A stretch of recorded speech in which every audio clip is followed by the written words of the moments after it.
Okay, Romania versus the Netherlands in Munich in the round of 16 at Euro 2024 has finished 3-0 to the Netherlands. It was 1-0 at half time. However, whilst it was 1-0, the Dutch wasted so many opportunities that you're thinking if the Romanians nick a goal, this could suddenly, you know, go very, very badly wrong for the Dutch. But the Dutch put in their best performance that I've seen a Dutch team put in since 2004, 2006 kind of era. The Dutch, for me, haven't fulfilled their potential for a good decade and a half. And this is the best Dutch performance I've seen for a very, very long time. Very, very long time. And finally, we're getting to see a fast-paced, energetic, ruthless Dutch side. And when I say ruthless, they controlled the tempo and dictated the pace and the energy of the game. The Romanians, for their part, the defence the Romanians put in, there was some really good defending. And Neitz has had a decent game, but I think the first goal, I think he could potentially stop that. And initially, the Romanians had a good press, and they started the game brightly, and then the Dutch settled after a nervy 10-15 minutes, and then Gakpo scores on 20 minutes. Now Neitz has got that wrong. He's got a hand on the ball, but I think he's got his angles slightly wrong and his positioning slightly wrong. And we're talking a few inches to his left too far, maybe half a foot too far to the left. He's an experienced goalkeeper. He's a very good goalkeeper. He's proven that in this tournament with some of his saves. And some of his reading of the game and controlling and commanding his box, but he's got that one wrong. But it's a low hard shot from Gakpo, and Gakpo's had a brilliant game. His creation for the second one is ridiculous. How he's managed to, with that little space, to get that pass, and create the second goal by not giving up on the ball. It's fantastic. He's also had another goal rolled out in the second half, so this should and could have been more for the Dutch, and that was the danger. So Romania are hanging in there, and there's a little bit at the end of the first half. Romania showing a little bit of fight, but the Dutch, I think, were the better side by half time, rightfully up 1-0. But then as the game wears on, they're wasting so many opportunities, so many opportunities. The offside goal, yeah, I mean, look, we can debate how the offside rule is now interpreted, and the use of VAR, and not everyone's obviously happy with the change in the interpretation of offside. He's not offside by much, but it's enough. It's a tight one, but it's enough. The Romanians in the box don't clear it. It's in there. He stabs it in, but it's offside. And that was on 63 minutes. And you're thinking, okay, now, actually, this we could see a lot of wasted chances. Romania go down the other end and nick a goal or two and do a smash and grab, because while the Dutch were good for 2/3 of the field, and I've said this about a lot of teams, that final third, it's like the French. They're missing so many opportunities that could come back to haunt them in another game. But Gakpo still was creating, not just for himself but for other players, and he creates the second goal for Malen. I've heard different ways of pronouncing Dutch names, so I'm going to go with Malen. That's what the commentary was saying. But Malen, there's different ways of pronouncing it. That pass and how he's managed he's not giving up on the ball. That's work rate, that's commitment. He's having a good game. He's on fire. He's feeling it. That pass though, with such little space to take the defender and the keeper out of play and leave an easy tap in from Malen. Malen, I think it's Malen. That's on 83 minutes.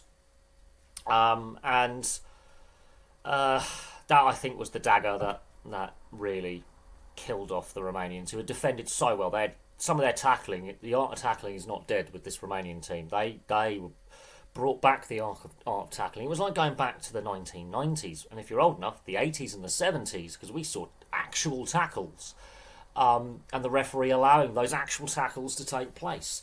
And the Romanians have perfected and resurrected the art of old school tackling and defending. But when that second goal goes in, I think that deflated the Romanians, and they had been so committed in defence, but as they're getting more and more tired, and as they're trying to chase an equaliser or get a goal, they're leaving space, more and more space. The third goal was pure counter-attack. It's refreshing to see fast-paced counter-attack football, and Malen gets his second with virtually the last kick of the game, deep into added time. I think it was timed at about 93 minutes, and it's a very well taken finish. Of course, we did see another stupid pitch invader. We've seen a lot of them at this tournament, and so again, security. We need to ask questions about the security and policing. Of course, again, a lot of the beer glasses being thrown, the beer cups that every stadium has, been used as missiles. And I think even the Romanian players, even though their fans are very passionate, I think the players are starting to get really frustrated with this. We didn't see these issues in 2006 at the German World Cup, and I will be discussing the playing surfaces in a later video because I am going to be highly critical of stadium security and the playing surfaces. They're just... I don't know what's happened between 2006 at the German World Cup in 2006 and this Euros, but a lot of pitch invaders and a lot of idiots just throwing beer glasses, either in celebration or when a goal goes in. As the Romanians' case, they were very, very upset and angry with what they perceived to be a foul at the other end of the field when the counter-attack takes place. I think that's been the ugly side of the tournament. We've seen very little actual disorder, but that was disappointing to see that right at the end. And I feel sorry for Nitsa, the goalkeeper, because he's under a barrage of missiles from his own fans. Probably not aimed at him, they're probably throwing them in frustration. But I don't think that's helped him try and stop the third goal. Malen's given him the eyes, hasn't he? But there we go. But finally the Dutch turn up. The Dutch did what the French really couldn't do against Belgium last night. A lot of chances created. They got shots on target. Neitz has pulled off some good saves as well, I will say that, and he was very commanding in his area with crosses and free kicks and corners. But they defended so much, and they defended bravely and with energy, but they just sapped their own energy by defending for so long. But finally the Dutch have turned up, but that shooting percentage is still, I think, too low for me. They created a lot of good opportunities and were wasteful with them. So there's still room for improvement in this Dutch side, which is scary. But the Dutch do this in tournaments. They turn up for one game and then they go missing in the rest of them or underperform in the rest of them. They did it at the 2014 World Cup where they dismantled Spain 5-1 and then they just didn't turn up for the rest of the tournament in the same vein. They didn't play at the same intensity and with the same quality. But that was a fun performance from the Dutch, and you can see that this Dutch side has had a lot of criticism. Ronald Koeman's had a lot of criticism, and that is a response. This is what England should be doing. They should be responding by playing with less pressure and just go sod it.